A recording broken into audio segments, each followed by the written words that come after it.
ಮನೆಯಲ್ಲಿ ಯಾವುದೇ ತರಕಾರಿ ಇಲ್ಲ ಅಂತಂದಾಗ ಒಂದು 4 ಮೊಟ್ಟೆ ಇದ್ದರೆ ಸಾಕು. ಈ ರೀತಿ ಒಂದು ಎಗ್ ಸಾಂಬಾರನ್ನ ಟ್ರೈ ಮಾಡಿ ನೋಡಿ. ತುಂಬಾ ಕಮ್ಮಿ ಇಂಗ್ರೀಡಿಯೆಂಟ್ಸಲ್ಲಿ ತುಂಬಾ ಸುಲಭವಾಗಿ ಮಾಡ್ಬೋದು. ಆದರೆ ಟೇಸ್ಟ್ ಮಾತ್ರ ಒಂದು ಎಕ್ಸಲೆಂಟ್ ಅಂತಲೇ ಹೇಳ್ಬೋದು. ಮುದ್ದೆ, ಅನ್ನ, ಚಪಾತಿ, ಪೂರಿ ಎಲ್ಲದಕ್ಕೂ ಚೆನ್ನಾಗಿರುತ್ತೆ. ಇದನ್ನು ಬ್ಯಾಚುಲರ್ಸು ಮತ್ತು ಅಡುಗೆನೇ ಮಾಡೋಕ್ಕೆ ಬರಲ್ಲ ಅಂತ ಅನ್ನೋರು ಬಿಗಿನರ್ಸ್ ಕೂಡ ಮಾಡ್ಬೋದು.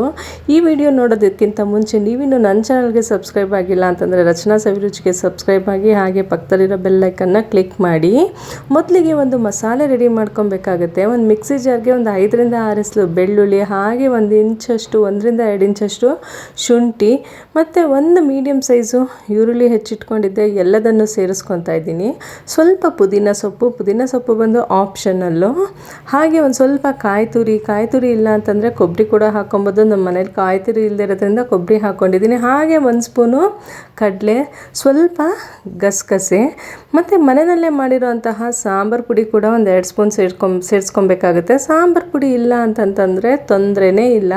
2 ಸ್ಪೂನ್ ಧನಿಯಾ ಪುಡಿ, 1 ಸ್ಪೂನು ಖಾರದ ಪುಡಿ ಕೂಡ ಹಾಕ್ಕೊಳ್ಳಿ. ಹಾಗೆ ಒಂದು ಅರ್ಧ ಟೊಮೆಟೊ, ಸ್ವಲ್ಪ ಕೊತ್ತಂಬರಿ ಸೊಪ್ಪು, ಹಾಗೆ ಒಂದು ಸ್ವಲ್ಪ ನೀರು ಹಾಕ್ಕೊಂಬಿಟ್ಟು ಇದೆಲ್ಲದನ್ನು ಒಟ್ಟಿಗೆ ಒಂದು ಫೈನ್ ಪೇಸ್ಟ್ ಮಾಡ್ಕೊಂಬರ್ಬೇಕಾಗತ್ತೆ.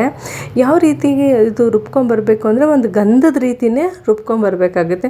ನೋಡಿ, ಇಲ್ಲಿ ನಾನು ರುಬ್ಕೊಂಬಂದಿದ್ದೀನಿ, ತೋರಿಸ್ತೀನಿ ಯಾವ ರೀತಿ ಆಗಿದೆ ಅಂತ ಹೇಳಿಬಿಟ್ಟು. ಒಂದು ಫೈನ್ ಪೇಸ್ಟ್ ಆಗಿದೆ. ಇದಾದಮೇಲೆ ಇದು ಪಕ್ಕಕ್ಕೆ ಇಟ್ಕೊಂಡು ಮತ್ತೆ ಒಂದು ಅಗ್ಲವಾಗಿರೋ ಅಂತಹ ಪಾತ್ರೆ ಇಟ್ಕೊಬೇಕಾಗತ್ತೆ.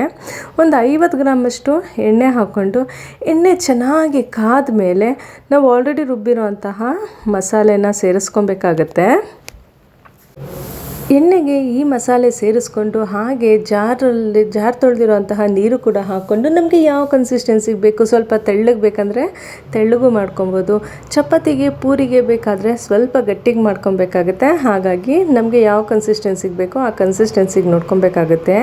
ಈ ಸಾಂಬಾರು ಇವತ್ತು ನೆನ್ನೆದಲ್ಲ, ಅಂದರೆ ಕರಿ ಅಂತಂತಾರೆ, ಎಗ್ ಸಾಂಬಾರು ಅಂತಾರೆ. ಇದು ತುಂಬ ಹಳೆಯ ಕಾಲದ ರೆಸಿಪಿ ಅಂತಲೇ ಹೇಳ್ಬೋದು. ನಮ್ಮ ಅಜ್ಜಿ, ನಮ್ಮ ತಾತ ಎಲ್ಲ ಮಾಡ್ಕೊಂಡು ತಿಂತಾ ಇದ್ದಿದ್ದಂತಹ ರೆಸಿಪಿ ಇದು. ಒಂದು 50 ವರ್ಷದ ಹಿಂದಿನ ರೆಸಿಪಿ ಅಂತಲೇ ಹೇಳ್ಬೋದು. ತುಂಬ ಚೆನ್ನಾಗಿರುತ್ತೆ, ತುಂಬಾ ಸುಲಭವಾಗಿ ಕೂಡ ಮಾಡ್ಬೋದು. ಒಂದು 1/4 ಸ್ಪೂನಷ್ಟು ಅರಿಶಿನ ಹಾಕ್ಕೊಂಡು, ರುಚಿಗೆ ತಕ್ಕಷ್ಟು ಉಪ್ಪು ಕೂಡ ಹಾಕ್ಕೊಂಡು, ನಾನು ಸ್ವಲ್ಪ ಇವತ್ತು ಇಲ್ಲಿ ಗಟ್ಟಿಯಾಗೆ ಮಾಡ್ಕೊತಾ ಇದ್ದೀನಿ. ಯಾಕಂದರೆ ನಾನು ಇದಕ್ಕೆ ಪೂರಿ ಕಾಂಬಿನೇಷನ್ ಆಗಿ ಮಾಡ್ತಾ ಇರೋದು. ಇದು ಚೆನ್ನಾಗಿ ಕುದಿಬೇಕು. ಮಸಾಲೆ ಎಲ್ಲಿವರೆಗೂ ಅಂತಂತಂದರೆ ಒಂದು 3/4 ಭಾಗ ಇದು ಕುದಿಬೇಕು. ಒಂದು 10 ರಿಂದ 15 ನಿಮಿಷದವರೆಗೂ ಮಸಾಲೆ ಚೆನ್ನಾಗಿ ಹಸಿ ವಾಸನೆ ಹೋಗೋವರೆಗೂ ಬೇಯಬೇಕಾಗುತ್ತೆ. ಈ ಹಸಿ ವಾಸನೆ ಎಲ್ಲ ಕಮ್ಮಿ ಆದಮೇಲೆ ಒಂದೊಂದೇ ಮೊಟ್ಟೆನ ನಾವು ಒಂದು ಬಟ್ಲಿಗೆ ಹಾಕ್ಕೊಂಡು ಅದನ್ನು ಡೈರೆಕ್ಟಾಗಿ ಮಸಾಲೆಗೆ ಹಾಕ್ಕೊಬೇಕಾಗುತ್ತೆ. ಈ ರೀತಿ ಪಕ್ಕದಲ್ಲೇ ಹಾಕ್ಕೊಬೇಕಾಗುತ್ತೆ. ಯಾಕಂದರೆ ಒಂದಕ್ಕೊಂದು ಮೊಟ್ಟೆ ಅಂಟ್ಕೊಬಾರ್ದು ಅಂತ ಹೇಳಿಬಿಟ್ಟು ಒಂದು ಪಕ್ಕ ನಾನು ಯಾಕೆ ಅವಾಗಲೇ ಅಗಲವಾಗಿರೋ ಅಂತಹ ಪಾತ್ರೆ ತೊಗೊಬೇಕು ಅಂತಂದರೆ ಈ ರೀತಿ ಹಾಕ್ಕೊಳ್ಳೋದಕ್ಕೋಸ್ಕರನೇ ಹೇಳಿದೆ.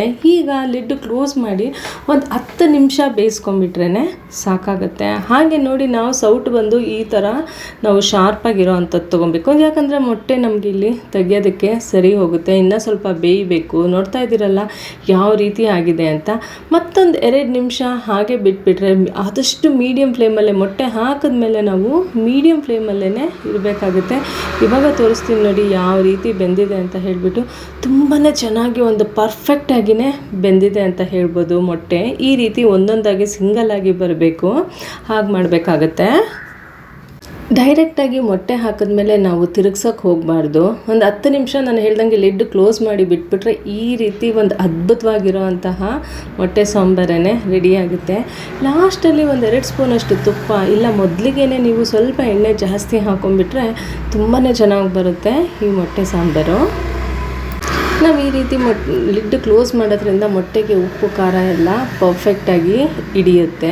ಹಾಗೆ ಸಾಂಬಾರು ಕನ್ಸಿಸ್ಟೆನ್ಸಿ ಕೂಡ ನೋಡಿ, ನಿಮಗೆ ಅನ್ನಕ್ಕೂ ಚೆನ್ನಾಗಿದೆ ಮತ್ತು ಮುದ್ದೆಗೂ ಚೆನ್ನಾಗಿದೆ. ಹಾಗೆ ನೀವು ಸ್ವಲ್ಪ ನಾನು ಹೇಳಿದೆ ಗಟ್ಟಿಯಾಗಿ ಮಾಡ್ಕೊಂಡಿದ್ದೀನಿ ಅಂತ, ಪೂರಿಗೂ ಒಂದು ಪರ್ಫೆಕ್ಟ್ ಕಾಂಬಿನೇಷನ್ ಅಂತಲೇ ಹೇಳ್ಬೋದು.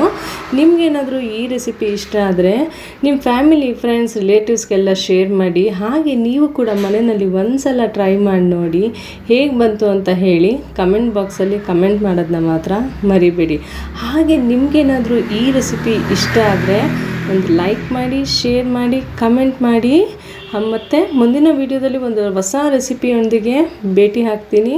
ಈ ವಿಡಿಯೋ ನೋಡಿದ್ದಕ್ಕಾಗಿ ಧನ್ಯವಾದಗಳು. Thanks for watching. Bye bye.